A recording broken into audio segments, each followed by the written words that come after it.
LGBTQ 1 Minute News, Let's Queer Up Entertainment. Margaret Cho says fear of ICE detention made her reject role in queer series Heated Rivalry.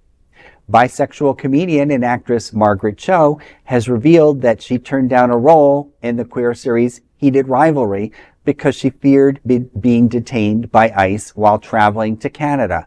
Speaking on the podcast I Never Liked You, Cho said she declined the project due to concerns tied to her outspoken criticism of ICE and the Trump administration. She said she admired the creator Jacob Tierney and the project itself. When asked if she could still watch the series, Cho said, quote, "I watched it. I hosted some rewatch parties, and it kills me like it kills me, and it's all because of Trump," end quote. The hosts asked if there was any hope for her to appear in season 2, and Cho replied, quote, "I asked them, we'll see," end quote. Well, I love Margaret Cho. I had the opportunity many years ago when I was still up in West Orange, New Jersey, to see her at a former, now defunct comedy club earlier in her career. So I love that she's outspoken, and we all sometimes, have to make choices. And in this case, unfortunately, we were talking about retribution, and I could see how she could feel potentially threatened. And you have to look out for yourself. I mean, we look at the number of people, especially those who've achieved fame, not just LGBTQ, people who have been sought out by crazy people. And now we have to worry about our own government, who's supposed to be here and protect us, and that we count on based on the founding fathers of our country. I mean, again, I've said it before on the show, and I'm going to say it again. This is the 250th anniversary of the founding of our country so that people could pursue freedom and liberty. And here we have someone who's achieved great things as a comedian, worrying about crossing the border and being detained and harassed because she opposes the current leading party. Well, the Trump administration is having the exact intended effect that it is wanting to have. It is sending a chilling effect. Mm-hmm. It's sending shockwaves across our society. Mm-hmm. People are self-censoring. People are self-monitoring.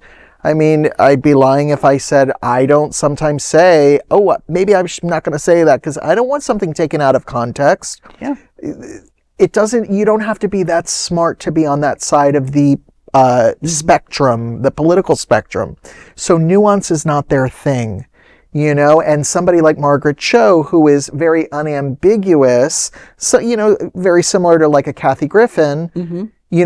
People like that are very unambiguous about their gripes about what's going on, and perhaps rightfully so, allegedly, as our friend Kathy Griffin would say, who are allegedly correct about what they might say, fear for their liberty and their freedom. And I feel very bad for her that she missed out on an opportunity to be part of something really cool like Heated Rivalry because it was being shot in Canada, and she just didn't want to chance it based on her political stances. And, some people might say, well, then she shouldn't have political stances, just shut up and entertain or shut up and sing, whatever they say to artists. But she's a stand-up comedian. Her whole shtick, I'm using that word again, her whole shtick is telling stories. It's being a public storyteller. So, of course, when you live in a society like we're currently living through now, of course the government is going to be something that you talk about, especially if you have a big platform and you're a funny person, and, people can relate because we're all living under it. So, So sucks to be her, and I don't mean that in a negative way. It really does suck to be her because she's Margaret stuck her neck out. Margaret, keep doing what you're doing, and all those other entertainers, RuPaul and all those other folks out there, speak out as long as you're not hurting anyone and you're promoting humor and things that we need during these times. And hopefully you do get the gig with Heated Rivalry, and we wish you well with that and other successes as well. Absolutely. That is an LGBTQ 1 Minute news story. There is no other queer nonprofit media platform like this in the entire world. Support our LGBTQ stories by sharing them and subscribing to Queer News Tonight.